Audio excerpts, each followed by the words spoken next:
What's the story, Morning Glory? What's the word, Hummingbird? Thank you so much for clicking on my channel and for joining me for this review of 90 Day Fiancé, The Single Life, Season 4, The Tell All Part 2. So when The Tell All begins, it starts off where it left off last week, which was where Debbie was talking to Shantel about having a little bit more respect for herself. Because when Shantel was in Greece, and that first night in Greece, when she was at the bar, she was bragging about not wearing underwear. She had on that very revealing dress. And so Debbie was basically telling her, if you have a little bit more respect about yourself, maybe you can find a more decent kind of man. Now, Debbie definitely has a point. The way that Shantel was dressed, I personally believe that that would attract a certain type of man, or it might attract a decent man, but a decent man who may not stick around for long because, you're leading with your body. Now, let me just say this. Shantel does have the type of body where I believe that she can look good in just about anything at all. And I felt like her wearing that dress where the slit was up to her throat was a little bit too much. It was a little bit too revealing. I think that, she kind of made a spectacle of herself in that bar. I think that the men were definitely looking, but I think that she kind of devalued herself in that dress. And the thing about Shantel to me, though, is that Shantel doesn't have game. She does not have any game at all. I don't think she knows how to be witty, interesting, funny, intellectual. I don't think she knows how to be any of that. I think all her life, Shantel has relied on her looks. And I think also with Shantel, she believes that, she believes that more is more, like the more body she shows, the more tight the clothes are, the more revealing the clothes are, the better she's doing. I don't think that Shantel had to rely on her brain or on her personality to get wherever she wanted to get in life. And I think that her parents, maybe her mom, more so than her dad, sort of encouraged her to be this way. I think that she has been showered with compliments her whole entire life about her looks. And so she thinks that her looks is her number one asset. And she thinks that this is how she's going to get a man, is just strictly by her looks. So she doesn't have to bring anything else on the table. Because y'all, I have to tell you, when she was in Greece and every time that she was with Yannis and when it was just the two of them, the conversation to me was very lackluster. The only thing that she wanted to talk about was how much did he like her? Did he really like her? Is he going to like her tomorrow? When is she going to see him again? Everything was centered around, her trying to confirm that this guy likes her. She's constantly trying to reassure herself that, he's attracted to me. He likes me. He wants me. Instead of getting to really know each other. You know what I mean? I think when Karen, her mother, when she came on stage and she was asking him about his family, his siblings, I think those questions brought out more information about Giannis than anything that Shantel had ever asked him when they were together in Greece. Even though obviously Karen had an agenda, she wasn't asking those questions just to get to know him. She wanted to know his family dynamic to see if it was similar to Pedro, because Shantel had a really hard time with Pedro's mom and sister. I get it. But still, she was asking the kind of questions that revealed more about Giannis, the person, than Shantel ever did. The only thing that we really knew about Giannis when Shantel was in Greece was that he liked to play soccer, and he played soccer professionally. I don't think we knew much else about him other than that. But Shantel ain't got no game because she's relied on her looks for so long, her whole entire life. And when her sister was a little bit chubbier, when Winter was chubbier, I'm pretty sure that Shantel was constantly compared to her sister. People compare them to each other. And I think that maybe Shantel was always referred to as the pretty one or the skinny one or the more attractive one. So her whole life, everything has been about her looks. And so she never had to hone in on her personality or to try to have a sense of humor. And I really do believe that if you have a personality, if you are intellectual, if you are funny, those are the kind of things that can make a man stick around. Looks come and go when they fade, and your body changes and your face changes and so on and so forth, but your personality is always the same. If you can attract someone just by who you are as a person, I think that's going to go, it's going to last a lot longer than using, your boobs and your butt and your slim waist to try to get a man. Because, honey, big boobs, big butts, and tiny waists come a dime a dozen. So anyway, her mom comes out on stage, and Karen, of course, is going to defend her daughter. She's going to defend her daughter and say that, oh, Shantel was just expressing herself. She wasn't degrading herself. She wasn't cheapening herself. She was just expressing herself in Greece with how she was dressed and whatever. Okay, fine. We get it, mom. To me, I feel like her mom has become fame hungry. Now, the last time that I saw Shantel and Pedro and everybody else, this was when, was way before the family Shantel, when they were still a 90 Day Fiance, when Pedro first came to America, and they were trying to make it work as a married couple. And, that's the last time that I ever watched Shantel and Pedro and the family.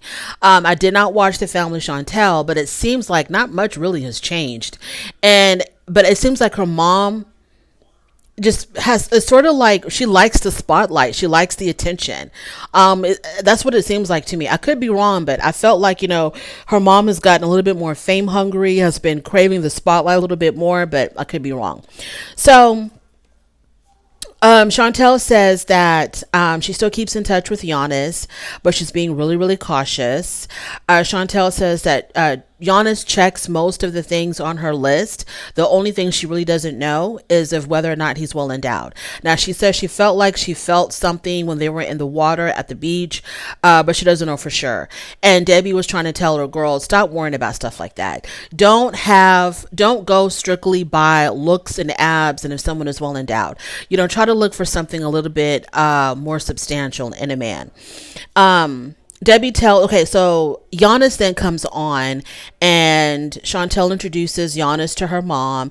And then, of course, Karen gives him the third degree, like I said before, asked him a bunch of questions about his family dynamic because she wants to know if there's going to be sisters and mothers and stuff. They're going to be giving Shantel a hard time if Shantel and Giannis decide to grow their relationship.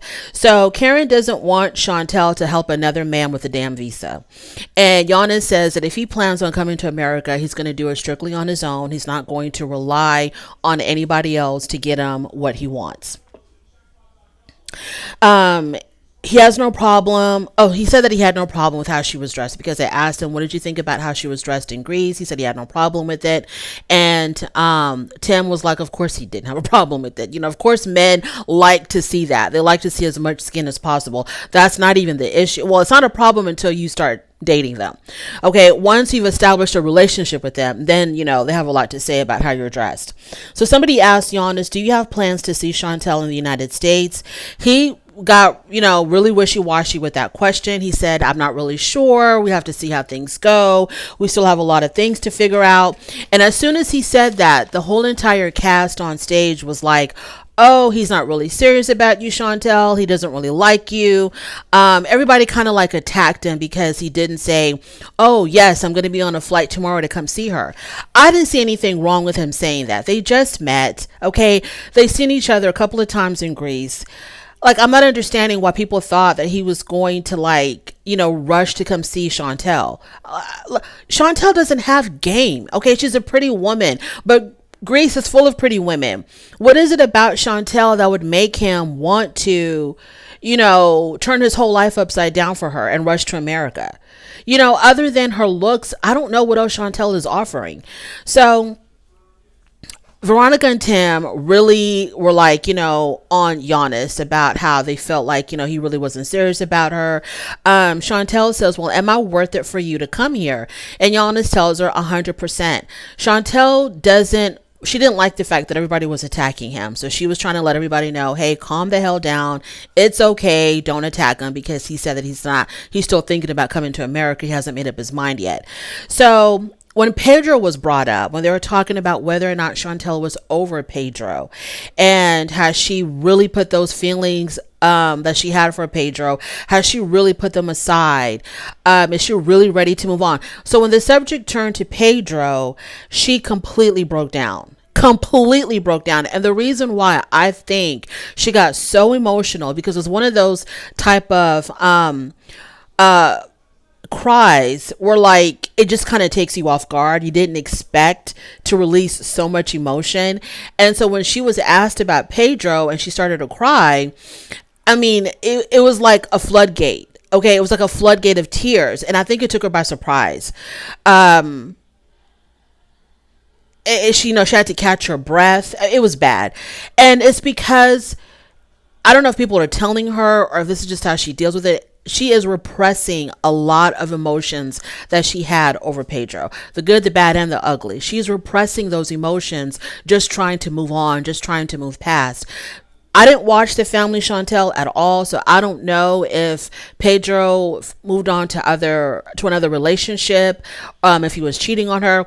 But it seems like from the little clips and stuff that I saw of the family Shantel when I would watch, something else, it seems like Pedro moved on really fast from Shantel, and Shantel was still left behind trying to pick up the pieces of their broken marriage. So it seems like Shantel, because Pedro had moved on so fast, she was also trying to make it look like she was ready to move on as well. But she wasn't. She didn't give herself enough time to really mourn the loss of that relationship before she was trying to just, get up and move on. And I think that's the reason why she broke down on stage, is because she hasn't been really upfront with herself on how hurt she really was by Pedro. And I think people around her are probably telling her, girl, don't worry about it. Just move on. Find you another man. Just get you another relationship and forget about Pedro. And you can't. You can't. You need to get deep in those feelings of being rejected, being abandoned, being cheated on, or whatever he did to her. You need to really get down and dirty with those feelings until they just disappear, until they just exhaust themselves out. You know what I'm saying? But with her trying to hurry up and move on because he had hurried up and moved on, I think she didn't give herself enough time to really heal. And I think that's why she broke down the way she did on stage. So Tyree had asked Giannis, because I think Shantel had gotten up and she left the stage when she was crying. So Tyree had asked Giannis, is this the reason why you're hesitating coming to see her? Because, you can see that she really hasn't moved on. And he said, yes, this was one of the reasons why, that he was hesitating to come see her. I don't think that's the reason why. I think maybe he can't afford it right now, or maybe he's just not that interested right now. I don't think it's because she's, still broken. I don't think he knew how broken she was until the day of the tell-all. So, he doesn't believe that she has moved on, obviously, because of how he saw her break down on stage. Giannis didn't know how much of her past relationship affected her because she didn't talk about it with him. Which, is understandable. She didn't talk about it with him, so he didn't know, how bad it was for her. Giannis doesn't think that it's right for her to be in a relationship right now. So as soon as he said that, Veronica whispers to Tim, oh, he's breaking up with her. She's not even on stage because she had stepped off stage. And I'm like, what do you mean he's breaking? What are you talking about breaking up with her? Are they even together? Are Shantel and Giannis even officially together as a couple? What are you talking about, Veronica? Stop projecting your trauma, your broken relationship issues with Jamal. Stop projecting that crap on somebody else's relationship. I don't even think Shantel and Giannis are even together. So when she comes back, Giannis tells her that she probably needs to take some time, and Shantel disagrees. She says she doesn't need to take any time. She says she's ready to move forward, to go full throttle into another relationship. I think Shantel is afraid to be alone. Like I said, this girl has put so much on her looks. I really do believe that. She has put so much on her looks that when she got rejected by her own husband, when her own husband expressed attraction for other people, she was blindsided by it. She was probably blindsided. She's like, what are you talking about? And, Pedro and Shantel, I don't think ever really were a good match. I don't think they ever really were a good match. I think that the criteria that she used for Giannis is the same criteria that she used for Pedro, which was, oh, he's good looking, he's got nice abs, eye candy. That's what she went with, and that's why she ended up where she ended up. Because she's going on these superficial, I don't understand it at all. She's using all of these superficial criteria to try to find a husband. Now, if you're trying to find a good time for a night or two, girl, I get it. But if you're trying to find a husband and a real relationship and something long term, girl, forget about all that stuff. Forget about the eye candy, the GQ look, cover of the men's magazine look. Forget about that, girl. Forget about all of that. Anywho, she's afraid to be alone because she's going to be deep in her feelings.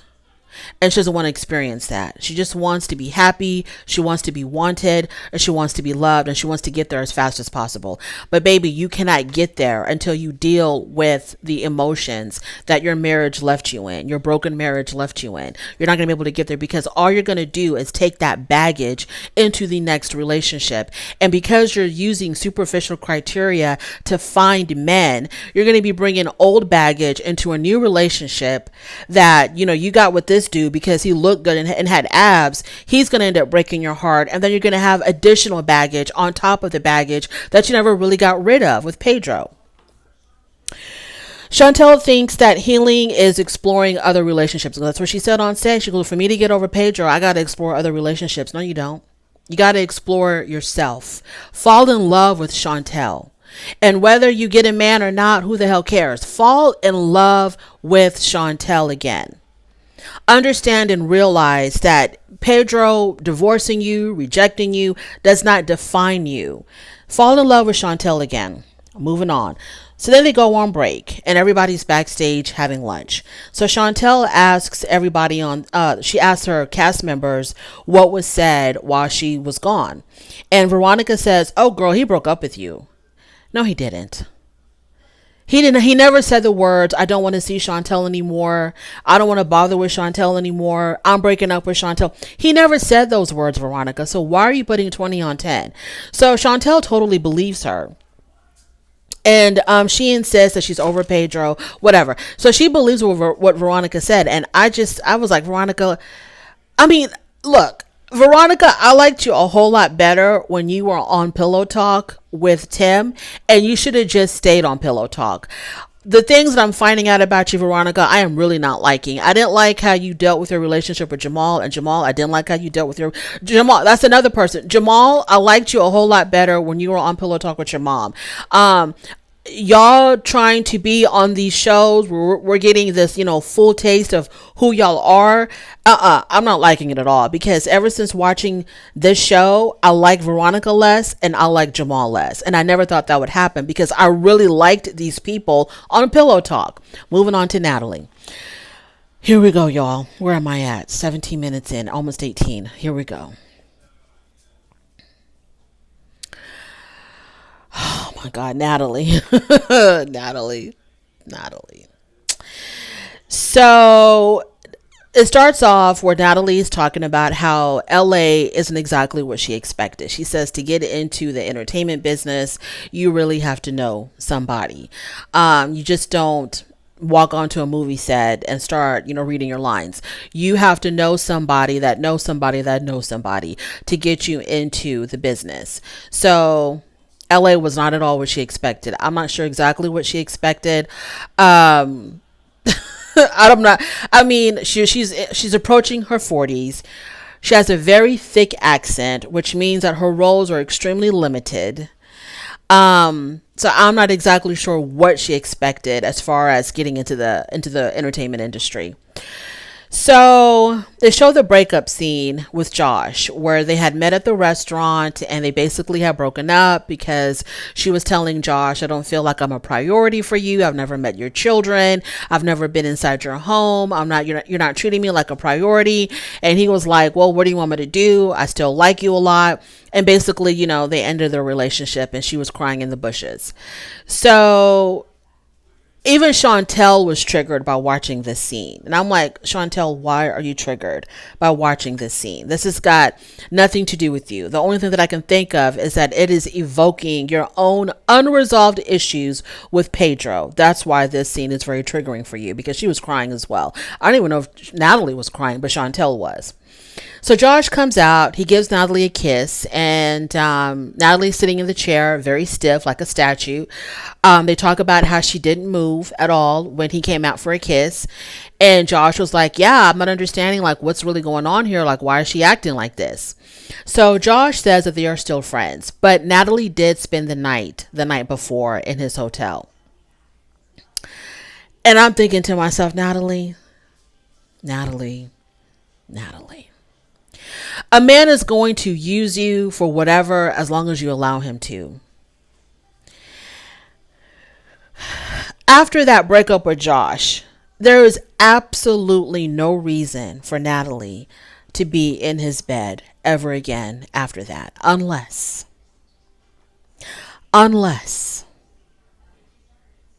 she's got to do something strange for a little bit of change. Because, y'all, I just really want to break it down for Natalie and Josh. I don't even want to go through all the step by step of the tell all. I just want to give y'all my final conclusion on Natalie and Josh. Really, Natalie. Natalie, to me, is an opportunist. Okay, that's one thing for sure. She's a survivor and she's an opportunist. Being an opportunist does not necessarily mean that it's a bad thing. Is that you are able to realize when there is an opportunity for you and you grab it and you take it and you run with it. And she's definitely a survivor. This girl came from the Ukraine. Now she's on this television show, and she's living in LA, and she's got these men taking care of her, sending her money or paying for her bill, whatever. She is someone who she sees an opportunity and she grabs it. She's an opportunist. But one thing's for sure and two things for certain. I do think that when it comes to Natalie and Josh, Natalie for sure is sleeping with him to get money. Point blank, period. And I am not convinced otherwise. I think that Josh, and they both know what the game is. Natalie and Josh, they both understand exactly what the game is. And the game is you got to give a little something to get a little something. So he doesn't mind giving her money and taking care of her financially and paying her bills and whatever the hell he's doing. He doesn't mind doing that as long as she gives up the goods. She doesn't mind giving up the goods as long as she is taken care of, because I don't see what kind of employment Natalie has unless she's living off of these TLC checks. I don't know what's going on with her financially. If she went back to his room and if she slept with him and it wasn't for money and she got no money in return, then she's stupid. Then she's stupid. This man refuses to take you to his home. And when they ask Josh, like, why hasn't she come to your house and why hasn't she met your children? He gives some BS excuse about how he doesn't want her to have a meltdown in front of his daughter.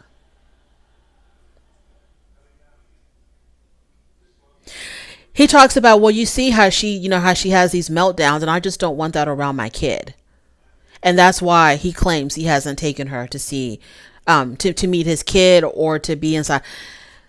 How in the world can you call a man your boyfriend, your anything, if you haven't stepped 1 foot in his home?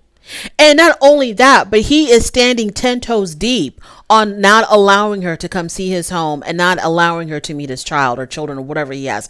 He is standing 10 toes deep on that, because at the tell all, he was still like, yeah, it's just not going to happen. I mean, he didn't come out and say that, but that's the impression that he gave, because he did not waver. He did not change his mind. He did not come out and say, well, you know what? I really want our relationship to progress. And so, yes, I would like for Natalie to meet my child, or I would like for Natalie to come and visit my home. I'll cook a dinner for her or whatever, or she can come spend the holiday with. None of that. And the thing is that what I really cannot stand is that when people are going to BS each other and BS the rest of us. Excuse me. So when Josh's friends came out, his two business partners, when they came out on stage, I'm not even going to talk about Caesar and the other Debbie. I'm not even going to waste my time with that. So when they came out, and they talked about, well, Josh is a really nice guy. He's real charitable. He likes to help people. Stop it. Stop the madness. Josh is not helping out Natalie because he's a really nice guy and he sees a woman in distress, a damsel in distress, and he just wants to help her. He's helping her because he's getting something in return, which is her body. He spent the night with her in his hotel room. They didn't deny that when because all he said was, she did spend the night with me last night. I mean, they could have spent the night just watching TV or just cuddling. They could have denied that they had sex, but they didn't deny it. And when everybody else on stage was implying that that's exactly what happened, they didn't deny it. So obviously they slept with each other. They had sex in his hotel room because she probably needed money for something. And he was like, okay, I'll give you whatever you need, but you know what time it is. And so he's pretending to be, I'm just a really nice guy and I like to help people. Stop the crap.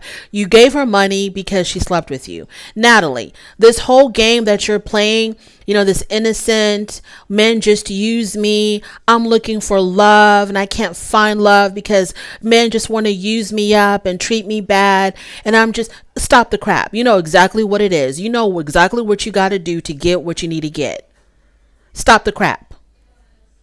And that's what really pisses me off. Just say what it is, because we all see what it is. Y'all really think that we believe that Josh is just out here trying to be nice and help people out, and Natalie is just this innocent, childlike woman who's constantly being taken advantage of by men? I mean, the way she jumped from Josh back to Michael with that kind of quickness, that's an opportunist. This money bag was ending, so she hurried up and tried to get on her old money bag, which was Michael.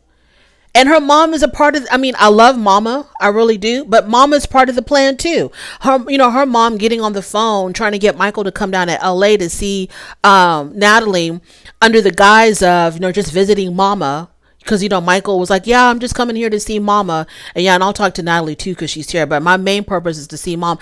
It was all a plan and a plot. Her mom was trying to get Michael here so that Natalie can try to get back into Michael's good graces. So that Michael can start footing the bill for her, for her bills.